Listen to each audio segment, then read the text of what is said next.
విశాఖలో డేటా సెంటర్ల పేరుతో జరుగుతున్న విధ్వంసంపై పర్యావరణవేత్తలు తీవ్ర ఆందోళన వ్యక్తం చేసే పరిస్థితి కనిపిస్తుంది. ఇందులో భాగంగానే ప్రముఖ పర్యావరణవేత్త అలాగే బొలిశెట్టి సత్యనారాయణ ఆయన అప్పటికే న్యాయ పోరాటం కూడా చేస్తారు. అయితే ఇప్పుడు ఈ న్యాయ పోరాటం ఏ దశలో ఉంది, ప్రస్తుతం ప్రభుత్వాలు ఏమంటున్నాయి, ఇప్పుడు ఆయన ఏమంటున్నారు, ఆయన మాటల ద్వారా విందాం. సార్ చెప్పండి, మీరు చేస్తున్న న్యాయ పోరాటం ఇప్పుడు ఎంతవరకు వచ్చింది, దీనిపై ప్రభుత్వం ఏమైనా అబ్జెక్షన్ చేస్తుందా? లేదండి, ప్రభుత్వం నుంచి ఇప్పటి వరకు ఎటువంటి స్పందన లేదు. అయితే petition number public interest litigation number 137 of 2026 last month file చేయడం జరిగింది.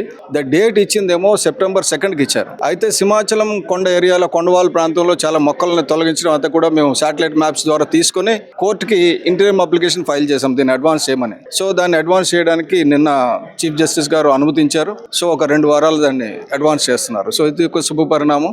బేసిక్గా మేము ఈ రోజు ఆర్గనైజ్ చేయడానికి కారణం ఏంటంటే ఇది ప్రజలకు సంబంధించిన అంశం కాబట్టి ఏమవుతుందన్న విషయం ప్రజలకు తెలియాలి. ఇది నా వ్యక్తిగతం కాదు. నెంబర్ 1. నెంబర్ 2 ఏమంటే మీరు ఇక్కడ చూసినట్టయితే ఈ డేటా సెంటర్ ఇది సింహాచలం కొండ అండి.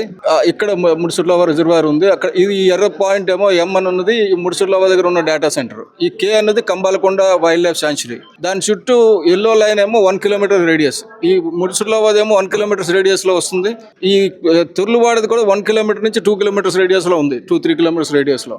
యాక్చువల్గా ఏంటంటే వైల్డ్ లైఫ్ శాంచురీ చెప్పేది ఏంటంటే అప్ టు 10 కిలోమీటర్స్ రేడియస్ వరకు పర్యావరణాన్ని ప్రభావితం చేసి ఏ రకమైన ఇండస్ట్రీస్ రాకూడదని చెప్పి తీర్పులు ఉన్నాయి. అలాగే పర్యావరణ అనుమతులు లేకుండా ఫౌండేషన్ స్టోన్ వెయ్యొద్దని చెప్పి సుప్రీంకోర్టు జనవరిలోనే తీర్పు ఇచ్చింది.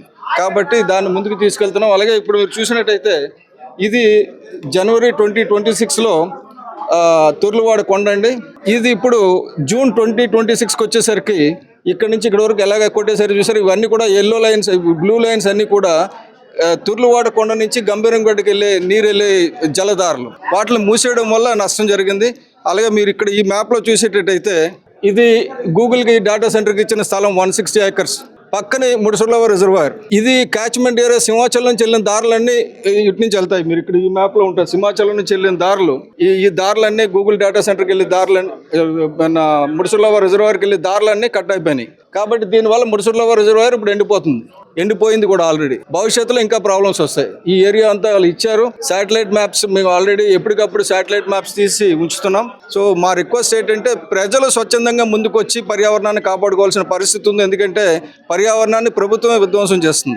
ఆ ప్రభుత్వం చేస్తే వీళ్ళు అడ్డుతారు, వీళ్ళు చేస్తే వాళ్ళు అడ్డుతారు. కానీ ఇప్పుడు ఎవరు అడ్డకుండా గూగుల్ డేటా సెంటర్ విషయంకి వచ్చేసరికి ప్రభుత్వం అడ్డడం లేదు, ప్రతిపక్షం కూడా అడ్డడం లేదు. కాబట్టి ప్రజలే కాపాడాలి. సార్, ఇప్పుడు మీరు చేస్తున్న పోరాటానికి ప్రజలను ఏ విధంగా భాగస్వామ్యం చేద్దామని మీరు అనుకుంటున్నారు? ప్రజలు ఇప్పుడు అమెరికాలోని దాదాపు 300-400 అనుకున్నది ఇప్పుడు 830 గ్రూపులు, బృందాలు 49 రాష్ట్రాల్లో అమెరికాలో ప్రజలు తిరగబడుతున్నారు. మీరు అమెరికన్ ప్రజల సంగతి తెలుసు. అక్కడ విప్లవాలు పెద్దగా రావు.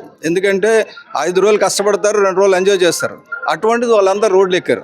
అలాగే 537 పిటిషన్స్ దాఖలైనవి ఆస్ట్రేలియాలో. సో ఇటువంటి సందర్భంలో విశాఖపట్నం ప్రజలు కూడా మనకెందుకు ఎవరో ఫైట్ చేస్తారులే అని ఊరుకోకుండా మీ పర్యావరణాన్ని మీరు కాపాడుకోమని ఒక స్లోగన్ ఇస్తున్నాం. ఇప్పుడు నేను ఎలాగ పిటిషనర్ని కాబట్టి ఇప్పుడు ఇమ్మీడియట్ గా స్వచ్ఛందంగా చేయను. కానీ ఈ తీర్పు వచ్చిన తర్వాత రాష్ట్రంతో పాటు దేశంలో కూడా పర్యావరణాన్ని విధ్వంసం కాకుండా ఉండడానికి ఈ మన నుడి మన నది కార్యక్రమం కానీ రాకపోతే ప్రజలతో బేసిక్ గా పర్యావరణాన్ని కాపాడే కార్యక్రమం పెద్ద ఎత్తున చేస్తాం.